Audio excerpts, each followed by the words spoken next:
Hi friends, నేను మీ MPR. రాజకీయం అనేది రకరకాలుగా ఉంటుంది. ఎవరికి తోచిన విధంగా వారు రాజకీయం చేస్తారు. ఒక ఎమ్మెల్యేగానో ఒక ఎంపీగానో గెలిచినంత మాత్రాన ఆ పార్టీని పెట్టి పార్టీ ద్వారా రాష్ట్రం మొత్తం ఏలాలనుకోవడం మాత్రం అసంభవం. ఒక నాయకుడు ఏర్పడిన పార్టీలో అక్కడ జాయిన్ అయ్యి ఆ పార్టీ ద్వారా ప్రజలకు సేవ చేయాలనుకునే వాళ్ళు చాలామంది. మనం స్వతహాగా ఒక పార్టీ పెట్టుకొని మన ద్వారా ఒక 100 మందినో 200 మందినో నాయకులను తయారు చేసి వీరందరినీ ప్రజలకు సేవ చేయాలనుకోవడం ఇంకో కొంతమంది ఉంటారు. అలాంటి వాటిలో ముఖ్యంగా ఎన్టీ రామారావు గారు, జగన్మోహన్ రెడ్డి గారే. మిగతా వారు చంద్రబాబు నాయుడు గారు ఉంటే ఆయన స్వతహాగా పార్టీ పెట్టుకోలేదు. అలాగే వైఎస్ రాజశేఖర రెడ్డి గారు కూడా అది నేషనల్ పార్టీయే, కాంగ్రెస్ పార్టీ కాబట్టి ఆయన సొంతంగా పార్టీ ఏం కాదు అది. వీరిలో ముఖ్యంగా జనసేన అధినేత పవన్ కళ్యాణ్ గారు, వైఎస్ఆర్సీపీ పార్టీ అధినేత వైఎస్ జగన్మోహన్ రెడ్డి గారు, తర్వాత ఇంకొక ముఖ్యులు ఎన్టీ రామారావు గారు ముఖ్యం. అంటే మిగతా వాళ్ళు కొన్ని చిన్న చిన్న పార్టీలు ఉన్నప్పటికీ వీరు మాత్రం ముఖ్యం. అయితే ఇప్పుడు దీని గురించి మనం ఎందుకు మాట్లాడుకోవాలంటే, పార్టీలు ఓడిపోతూ ఉంటాయి, గెలుస్తూ ఉంటాయి. గెలిచినంత మాత్రాన, ఓడిపోయినంత మాత్రాన మన నాయకులను వదిలేసి అధికారం ఉన్న చోటకి వెళ్ళాలి అంటే 5 సంవత్సరాలు అధికారం ఉంటుంది. ఈ పార్టీలో వచ్చిన తర్వాత ఇక్కడ అనుభవిస్తాం. మళ్ళీ 5 సంవత్సరాల తర్వాత పార్టీ మారి వేరే పార్టీ అధికారంలోకి వచ్చినప్పుడు ఆ పార్టీలోకి వెళ్ళిపోతామంటే అది ప్రజలు అంతా విశ్వసించరు. ప్రజలకు సేవ చేయాలనుకునే వాడికి అది అంత మంచి పద్ధతి కూడా కాదు. కానీ మనం గత చాలా సంవత్సరాలుగా చూస్తూనే ఉన్నాం. ఒక పార్టీలో గెలవడం, ఇంకొక పార్టీలోకి వెళ్ళిపోవడం అనేది సాంప్రదాయం అయిపోయింది మన తెలుగు రాష్ట్రాల్లో. అయితే ముఖ్యంగా ఆంధ్రప్రదేశ్లో మాత్రం 2024 సార్వత్రిక ఎన్నికల్లో ఎన్డీఏ సంకీర్ణ ప్రభుత్వంలో ఘోర ఓటమికి చెవి చూసినటువంటి వైఎస్ఆర్ కాంగ్రెస్ పార్టీ నుంచి చాలా వరకు వలసలు వెళ్ళిపోతూ ఉన్నారు నాయకులు. అది మనందరికీ తెలిసిందే. ముఖ్యంగా అందులో సొంత వాళ్ళు వెళ్ళిపోయారు. జగన్మోహన్ రెడ్డి గారిని వదిలేసి ఆయన నా సొంత మనసులు అనుకున్నటువంటి వారు కూడా మోపిదేవి వెంకటరమణ లాంటి వారు, తర్వాత బాలినేని శ్రీనివాసరెడ్డి లాంటి వారు కూడా వెళ్ళిపోయారు.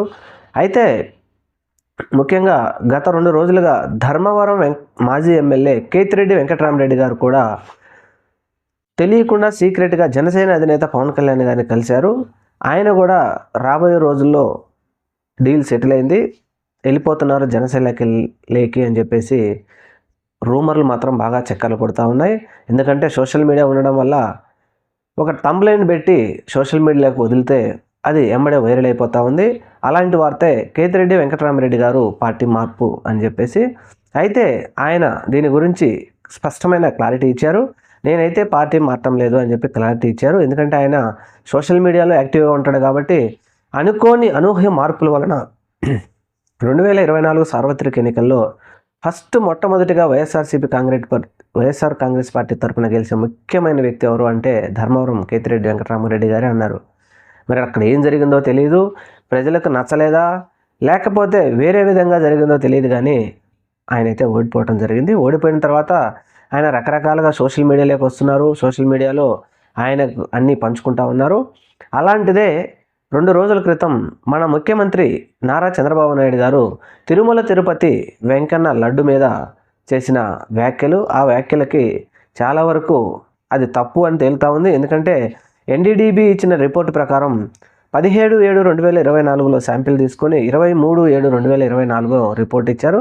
దాని ప్రకారం చూసిన చంద్రబాబు నాయుడు గారి హయాంలోనే అది జరిగింది కాబట్టి మరి తప్పునంతా జగన్మోహన్ రెడ్డి గారి మీదకు తోసేయాలని చెప్పి వీళ్ళు మాట్లాడుతూ ఉన్నారు. దీని మీద కేతిరెడ్డి వెంకటరామరెడ్డి గారు స్పందిస్తూ, ఇది మంచి పద్ధతి కాదు చంద్రబాబు నాయుడు గారు, దీని మీద క్లారిటీ ఇవ్వాలంటే జగన్మోహన్ రెడ్డి గారు బయటికి వచ్చి తిరుమల తిరుపతి దేవస్థానానికి వెళ్ళి అక్కడ వెంకటేశ్వర స్వామిని దర్శించుకొని అక్కడ ప్రెస్ మీట్ పెట్టి చంద్రబాబు నాయుడు గారికి సవాల్ విసరాలి.